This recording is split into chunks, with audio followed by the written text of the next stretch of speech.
Impronte di scarpe infangate sul muro di questa villetta di un quartiere a ridosso del centro di Cassola è il segno del passaggio di un ladro acrobata che 2 sere fa, dopo essere arrivato dal campo nel retro della casa, si è arrampicato salendo lungo la grondaia sino al primo piano dell'abitazione per poi entrare mettendo tutto a soqquadro mentre al piano terra il padrone di casa stava guardando una serie TV. Il furto è andato a segno, ma la sua immagine è stata immortalata alle 21:18 dalla telecamera di videosorveglianza che ha fatto scattare l'alert sul cellulare di un familiare rientrato con il cuore in gola. Se il padrone di casa non si è accorto di nulla e sta bene, resta l'amarezza per il furto subito, non l'unico colpo messo a segno in quelle ore.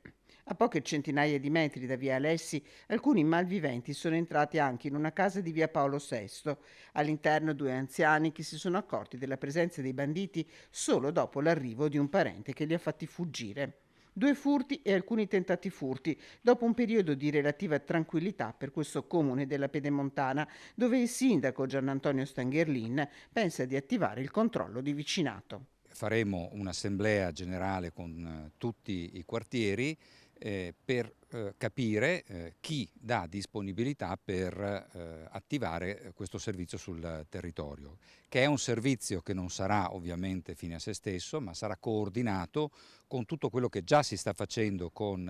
la polizia locale, ma anche di coordinamento con le altre forze dell'ordine. Amministrazione al lavoro anche per il potenziamento dell'impianto di telecamere e varchi che già controllano il territorio comunale.